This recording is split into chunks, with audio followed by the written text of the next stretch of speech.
1952 সালের 21শে ফেব্রুয়ারি আমাদের জাতীয় জীবনে একটি অত্যন্ত আবেগময় স্থান, একটি চেতনার। আমরা যারা সামরিক বাহিনীর সদস্য, আমাদের প্রশিক্ষণ কাল থেকেই এই দিনটির এবং এই দিনের যে তাৎপর্য আছে সেটির প্রতি অনেক গুরুত্ব আরোপ করা হয়। এটি বলা যায় আমাদের একটি স্ট্রেংথ বা শক্তির জায়গা। আমরা যারা ইউনিফর্মধারী আছি তারা দেশের সার্বভৌমত্ব রক্ষার জন্য সবসময় নিজের সবচেয়ে বড় যে জিনিসটা সেটা হলো নিজের জীবন। এর চেয়ে বেশি কিছু আর দেওয়ার থাকে না একজন মানুষের।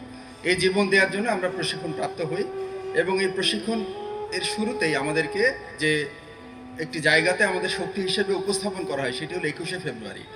এবং এই 21শে ফেব্রুয়ারি আমাদেরকে শেখায় যে ভাষার জন্য রক্ত দেওয়া যায়। আমি এই কথাটা বলছি এই কারণে যে আমার এই সুদীর্ঘ চাকরি জীবনে আমি 15 থেকে 20টি দেশে ভ্রমণ করেছি এবং শান্তিরক্ষী মিশনে 2টি দেশে কর্মরত ছিলাম, আইভরি কোস্ট এবং সুদান। তো সেখানে কম করে হলেও 30টা দেশের বিভিন্ন ভাষাভাষী অফিসারদের সাথে আমার কাজ করার সৌভাগ্য হয়েছে। তো যখন আমরা আমাদের ইতিহাসটা আলোচনা করি পারস্পরিক কথোপকথনে, তখন তারা যখন জানেন যে ভাষার জন্য আমাদেরকে জীবন দিতে হয়েছিল, বেশিরভাগ মানুষই অবাক হয়। কারণ খুব কম দেশেই ভাষার জন্য মানুষকে জীবন দিতে হয়েছে। তো আমি ভাষার আর এই ইতিহাসটার উল্লেখ করছি না, আমার পূর্ববর্তী বক্তারা অত্যন্ত সুন্দরভাবে 21শে ফেব্রুয়ারি তাৎপর্য এবং এর যে ইতিহাস সেটা ওনারা উপস্থাপন করেছেন। শুধু এটুকুই বলবো যে ভাষার জন্য আমরা জীবন দিয়েছিলাম। বাঙালিকে দমিয়ে রাখা যায় না। যে কোনো ব্যাপারে বাঙালিকে যদি তার নিজের বেসিক রাইটস এবং রেগুলেশন যদি অধিকার থেকে যদি বিচ্ছিন্ন করা হয়, বাঙালি এটা প্রতিরোধ করবে।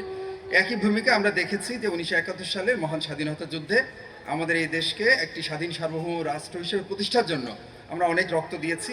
আমাদের অনেক মা বোন তাদের সম্ভ্রম দিয়েছেন। এরই ধারাবাহিকতায় আমরা দেখলাম 2024 সালের জুলাই আন্দোলনেও যখন একটি নিপীড়ন হয়েছিল, তখন বাংলাদেশিরা কিন্তু তাদের জীবন দিয়েই কিন্তু আবার তাদের অধিকারটা প্রতিষ্ঠা করলো।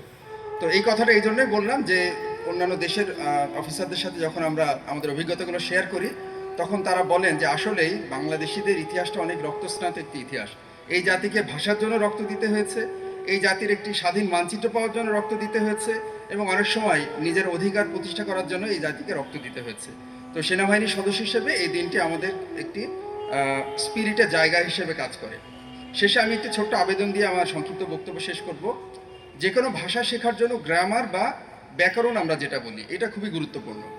আমরা ইংরেজি গ্রামারটা যত সহজে শিখি, আমরা দেখি যে বাংলা ব্যাকরণটা শিখতে গেলে আমাদের অনেক কষ্ট হয়। কারণ বাংলা ব্যাকরণকে আমাদের সামনে সহজভাবে উপস্থাপন করা হয় না। পিছনে যারা শিক্ষার্থী আছে তারা ভালো বলতে পারবেন তাদের অভিজ্ঞতা। আমি যখন শিক্ষার্থী ছিলাম তখন আমিও দেখেছি প্রাথমিক থেকে শুরু করে মাধ্যমিক স্তর পর্যন্ত বাংলা ব্যাকরণকে অত্যন্ত রসকসহীনভাবে আমাদের সামনে উপস্থাপন করা হতো এবং এই রসকসহীনভাবে উপস্থাপন করার জন্য আমরা বাংলা ব্যাকরণ শিখতে স্বভাবতই আগ্রহ হারিয়ে ফেলতাম। তা আমি আজকের এই দিনে ছোট্ট একটি নিবেদন থাকবে আমার, যারা শিক্ষক আছেন, বিশেষ করে বাংলা ভাষার শিক্ষক যারা, তারা গল্পের ছলে এবং ইন্টারেস্টিংভাবে আনন্দদায়কভাবে শিক্ষার্থীদেরকে বাংলা ব্যাকরণটা শেখাবেন। যখনই আমরা ব্যাকরণটা শিখতে পারবো তখনই আমরা কথ্য এবং লেখ্য ভাষার ভিতরে পার্থক্যটা আমরা বের করতে পারবো।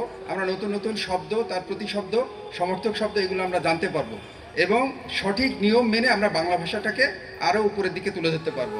আজকের এই মহান শহীদ দিবসে এবং আন্তর্জাতিক মাতৃভাষা দিবসে আমার এই ছোট্ট আবেদনটা আমি আমার শিক্ষক মণ্ডলী যারা আছেন তাদের কাছে রেখে আমার সংক্ষিপ্ত বক্তব্য এখানে শেষ করছি। সবাই ভালো থাকবেন। আসসালামু আলাইকুম।